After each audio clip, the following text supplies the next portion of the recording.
semuanya, selamat pagi. Oke, hari ini ketemu lagi sama Ibu ya. Nah, anak-anak, hari ini kita masuk lagi di pembelajaran yang berikutnya. Kita masih di tema 9, subtema 1, dan hari ini kita akan masuk kepada pembelajaran yang keempat. Nah, kemarin kita sudah belajar di pembelajaran yang ketiga. Nah, hari ini kita akan masuk kepada pembelajaran yang keempat. Nah, tapi sebelum mulai belajar, Ibu mau tanya dulu nih, bagaimana kabar kalian hari ini? Ayo jawab. Sehat? Oke, Ibu berharap kalian di rumah tetap sehat selalu ya. Tetap jaga kesehatan, tetap patuhi protokol kesehatan agar kita semua terhindar dari COVID-19 ya. Nah, anak-anak, seperti biasa ya, sebelum kita mulai belajar, kita harus selalu berdoa dan bersyukur kepada Tuhan ya. Nah, di sini seperti biasa Ibu sudah siapkan teks doa Bapa kami ya. Nah, di sini kita akan berdoa bersama-sama seperti biasa. Mari kita siapkan diri untuk berdoa. Kita angkat tanda kebenaran kita dalam nama Bapa dan Putra dan Roh Kudus. Amin. Bapa kami yang ada di surga, dimuliakanlah namamu, datanglah kerajaanmu, jadilah kehendakmu di atas bumi seperti di dalam surga. Berilah kami rezeki pada hari ini dan ampunilah kesalahan kami, seperti kami pun mengampuni yang bersalah kepada kami. Dan janganlah masukkan kami ke dalam percobaan, tetapi bebaskanlah kami dari yang jahat. Amin. Dalam nama Bapa dan Putra dan Roh Kudus. Amin. Nah, oke anak-anak, langsung saja kita masuk ke materi yang pertama ya. Nah, di sini kita akan membahas di sini ada cerita tentang Pak Tagor ya. Nah, di hari ini Pak Tagor mengajak Siti dan teman-teman untuk melakukan kegiatan di luar kelas. Nah, Siti dan teman-teman menyambutnya dengan gembira. Kemana mereka akan melakukan kegiatan? Oh, ternyata mereka menuju ke belakang sekolah. Di sana terdapat hamparan sawah dan sungai. Dari belakang sekolah juga tampak daerah pegunungan. Pak Tagor menjelaskan mengenai kenampakan alam Indonesia ya. Jadi ini adalah cerita tentang Siti dan teman-temannya yang diajak Pak Tagor atau guru kelas mereka untuk melakukan kegiatan di luar kelas. Nah, di mana di sini mereka diajak ke belakang sekolah, di mana di sana terdapat hamparan sawah dan sungai ya. Nah, di sini ketampakan alam disebut juga dengan istilah bentang alam. Nah, Indonesia memiliki bentang alam yang berbeda-beda di setiap daerah. Nah, ada daerah dataran tinggi, kemudian ada daerah dataran rendah. Nah, ada penduduk yang tinggal di daerah pegunungan, kemudian ada juga penduduk yang tinggal di daerah pantai.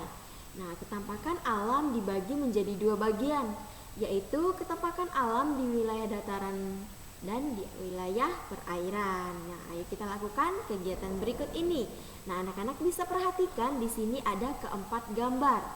Ini yang termasuk ke dalam dataran ya, dataran di perairan ya. Nih. Nah, ini bagian daratan ya. Ini adalah ketampakan alam di daerah perairan ya, gambar yang di atas dua ini. Kemudian yang di bawah itu adalah ketampakan wilayah di dataran ya. Nah, di sini ada perintah, bentuklah kelompok terdiri atas 4 anak. Nah, carilah informasi mengenai ketampakan atau kenampakan wilayah daratan dan ketampakan wilayah perairan beserta ciri-cirinya.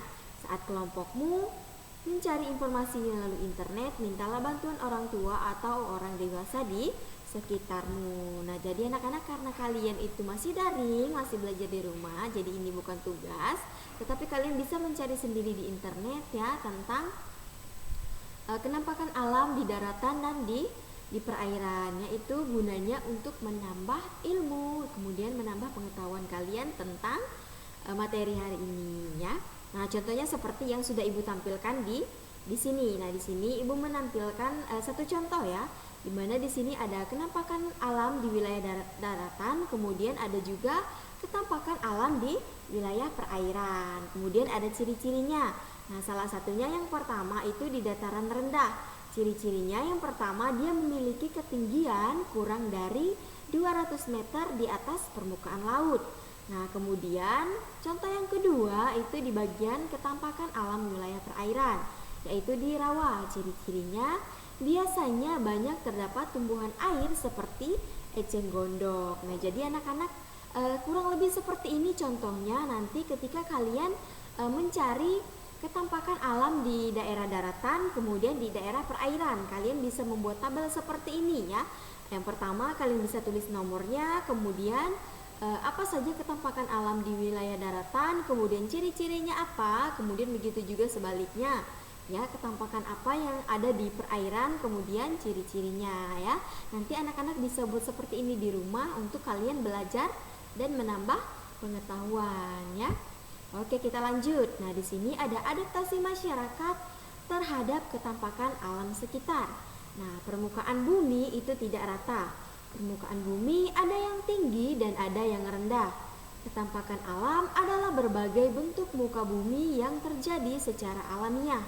Nah, di mana ketampakan alam itu terdiri atas dua bagian atau dua bagian pokok, yaitu ada ketangkapan alam yaitu berupa perairan, kemudian ada juga ketampakan alam yang berupa daratan. Nah, di sini daratan adalah tempat kita berpijak ya.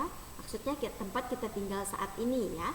Nah, di sini bentuk ketampakan alam berupa daratan bermacam-macam. Contohnya, ada gunung, ada pegunungan, ada daratan tinggi, ada daratan rendah, pantai, tanjung, dan delta. Nah, di sini perairan merupakan bagian dari permukaan bumi yang tergenang air, di mana bentuk ketampakan alam perairan contohnya seperti sungai, danau, dan laut. Itu adalah beberapa contoh ketampakan di dalam alam perairan ya.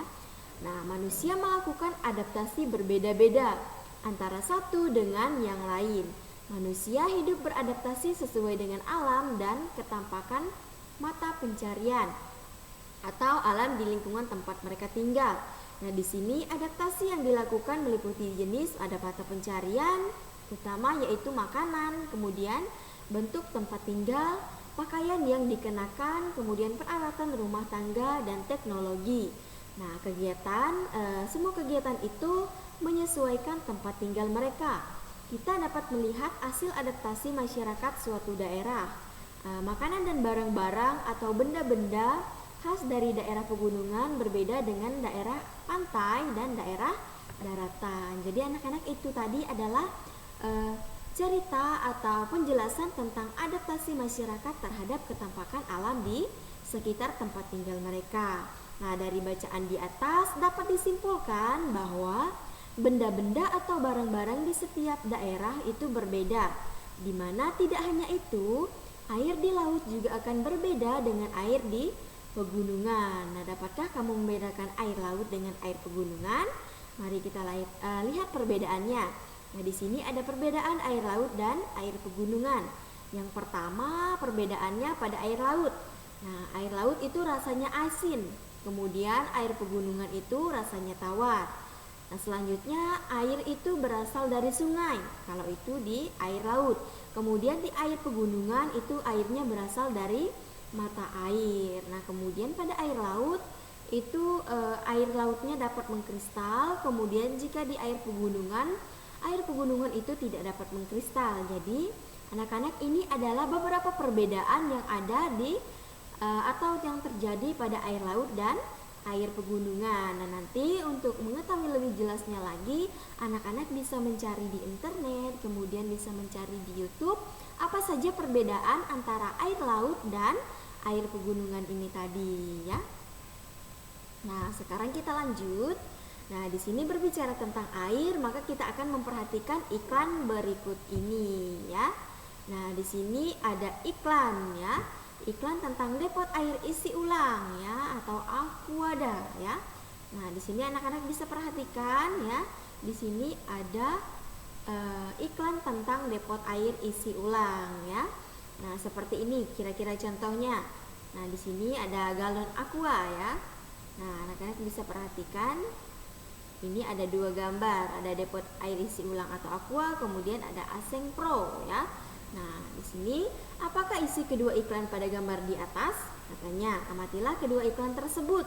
Kemudian ungkapkan pendapatmu mengenai iklan tersebut di hadapan teman-temanmu. Tuliskan juga pendapatmu pada kolom berikut ini ya.